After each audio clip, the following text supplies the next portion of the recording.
जय हिंद दोस्तों। आज राहुल गांधी 56 साल के युवा हो चुके हैं।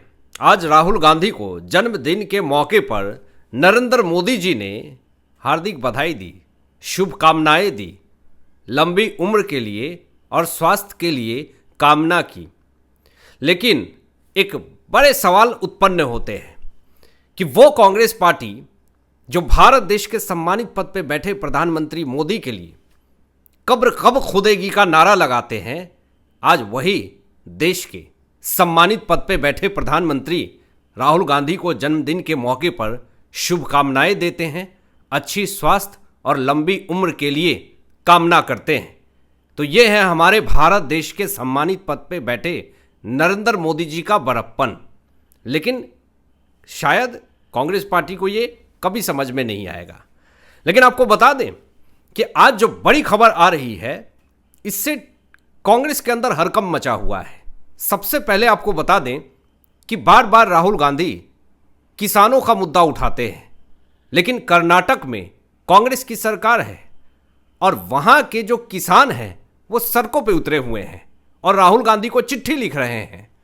किस तरीके से उपजाऊ जमीन को हड़पने का मामला है, आप सुनकर चौंक जाएंगे। आगे जो बड़ी बड़ी खबर, जो चौंकाने वाली खबर आ रही है, उस पर भी बात करेंगे। लेकिन सबसे पहले बात कर लें कि पूरी दुनिया में, पूरे देश में ढिंढोरा पीटने की कोशिश करते तो है राहुल गांधी कि हम किसानों के लिए कुछ करना चाहते हैं, कुछ अच्छा करना चाहते हैं, कुछ अलग करना चाहते हैं। लेकिन जहां पे इनकी सरकार है, जहां पे कर्नाटक में कांग्रेस की सरकार है, डीके शिव कुमार की सरकार है, वहां पे किसानों के लिए आप कर क्या रहे हैं? उनके जमीन को हड़प रहे हैं। देखिए, खबर क्या है कि कर्नाटक के किसानों को यह कहना पड़ रहा है कि हमारी जमीन बचाइए। आखिर क्यों कहना पड़ रहा है ऐसा? क्योंकि उनके जमीन को हड़पा जा रहा है।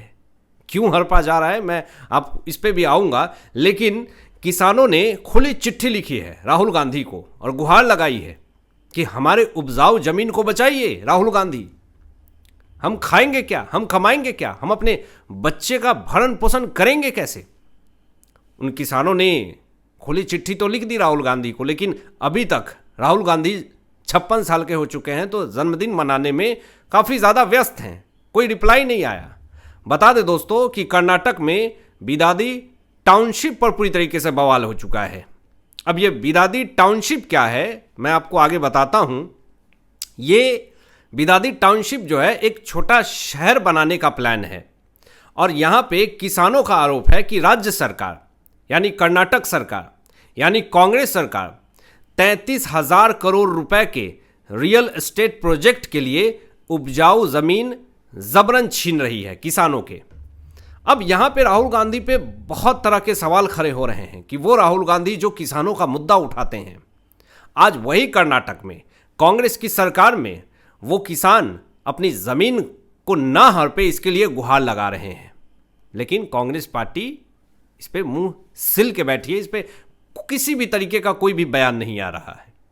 दूसरी तरफ इंडी अलायंस का हिस्सा रहे उद्धव ठाकरे की शिवसेना, जो कि ये लोग मिलते हैं और एक गठबंधन बनाने की कोशिश करते हैं। और आज उद्धव ठाकरे की शिवसेना की अगर आज ये हालत है, ये परिस्थिति है, तो इसका एक ही इंसान जिम्मेदार है, वो है बड़बोले संजय राउत। जी हाँ, और संजय राउत ने फिर से एक ऐसी गलती कर दी है जिससे इनका खामियाजा भुगतना पड़ रहा है उद्धव ठाकरे को। इन्फोर्समेंट डायरेक्टरेट को लेकर के स्टेटमेंट दिया है और उसके बाद 15 करोड़ रुपए को लेकर के जो है स्टेटमेंट दिया है। 2 स्टेटमेंट दिया है, आगे आऊँगा। कपिल सिब्बल ने भी एक बहुत बड़ी स्टेटमेंट दी है जिस कारण से उनकी भी मुसीबत बड़ी है। लेकिन 6 सांसद एकनाथ शिंदे के साथ मिल चुके हैं, ये बड़ी खबर सामने आ रही है। उद्धव ठाकरे को एक और बड़ा झटका लग चुका है। अपना आपा खो बैठे संजय राउत मीडिया में बयान दे रहे होते हैं और गंदी गंदी गालियां देना शुरू कर देते हैं। किसको? जो 6 सांसद उद्धव ठाकरे को छोड़ करके बागी हो गए, एकनाथ शिंदे के साथ जाकर के मिल गए। अच्छा, एकनाथ शिंदे के साथ जितने भी शिव सैनिक हैं जिन्होंने उद्धव ठाकरे को छोड़ करके बागी गुट में शामिल हुए, जिसका नेतृत्व एकनाथ शिंदे ने किया, उन तमाम नेताओं का यही कहना है कि हमने उद्धव ठाकरे का साथ सिर्फ और सिर्फ संजय राउत की वजह से छोड़ा है, संजय राउत के बड़बोलेपन की वजह से छोड़ा है, और कोई बड़ी बात नहीं है, क्योंकि मातोश्री में जब जाते थे तो संजय राउत जो हैं वो मिलने नहीं देते थे उद्धव ठाकरे से। तो ये एक बहुत बड़ा रीजन बताया। अब यहां पे आपा खो बैठे संजय राउत जो हैं वो गंदी गंदी गालियां देने लगे। जो भी सांसद, जो भी विधायक उद्धव ठाकरे को छोड़ करके गए या फिर जा रहे हैं, उन सांसदों ने ये अपने दिल पे बात ले ली और यहां तक ये कह दिया संजय राउत ने कि हम मराठी में ऐसी बातें बोलते हैं। ये स्टेटमेंट दे दिया, ठीक है आप बोलते हैं। फिर उसके बाद ये भी स्टेटमेंट दे दिया प्रेस कॉन्फ्रेंस में कि इसको कट मत करना। जो गाली दी इन्होंने, ये कहा कि इसको कट मत लगाना, बिल्कुल ऐसे ही मीडिया में डाल देना। इसका मतलब साफ तौर पे यही प्रतीक होता है कि संजय राउत ने जानबूझ करके गाली दी है। अगर गलती से निकल जाता है, टंग स्लिप हो जाता है, तो आप ये कह सकते हैं कि इसको कट लगा देना, मेरा बोलने का मतलब ये नहीं था। और ताज्जुब इस बात का है कि कहा इन्होंने क्या कि जितने भी सांसद जा रहे हैं, एकनाथ शिंदे के साथ विलय कर रहे हैं, मिल रहे हैं, 15 करोड़ रुपए लेकर के पार्टी छोड़ेंगे तो क्या फूल बरसाएंगे? ये स्टेटमेंट है इनका। अब यहां पे जो बागी सांसद हैं उद्धव ठाकरे को जिन्होंने छोड़ दिया, उनका तो बस यही कहना है कि संजय राउत जो आरोप लगा रहे हैं कि हम 15 करोड़ रुपए ले करके एकनाथ शिंदे के साथ मिल रहे हैं, तो क्या सबूत है संजय राउत के पास कि हमने 15 करोड़ रुपए लिए हैं? कोई सबूत है? अब बस ऐसे ही स्टेटमेंट दे देना, यह बहुत ही शर्मनाक हरकत है। अब यहां पे संजय राउत ने एक और बड़ा स्टेटमेंट दे दिया।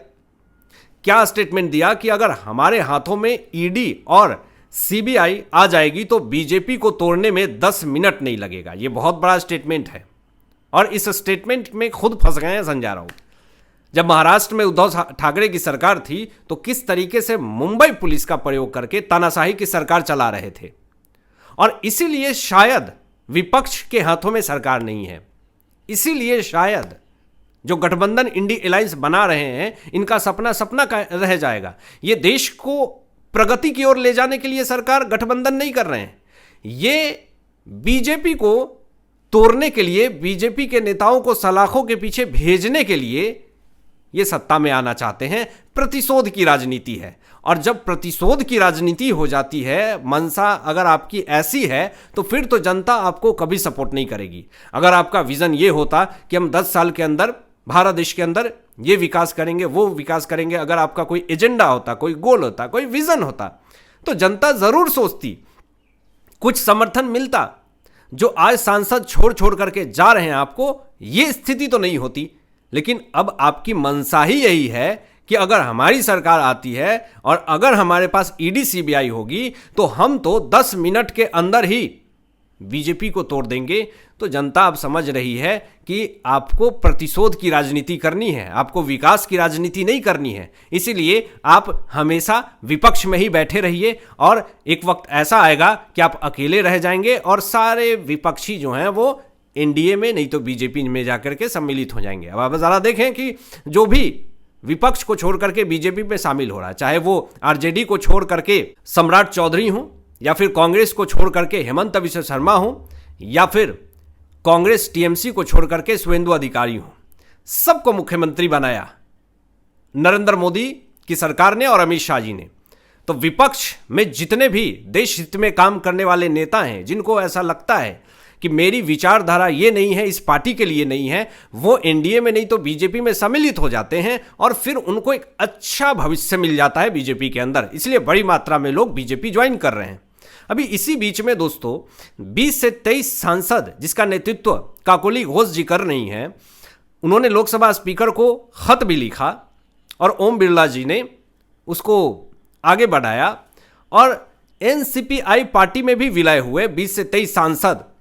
तो यहां पे कपिल सिब्बल ने सदस्यता रद्द करने को लेकर के एक बड़ी स्टेटमेंट दे दी है, जिस कारण से ये पूरा बवाल जो है वो खड़ा हो गया है।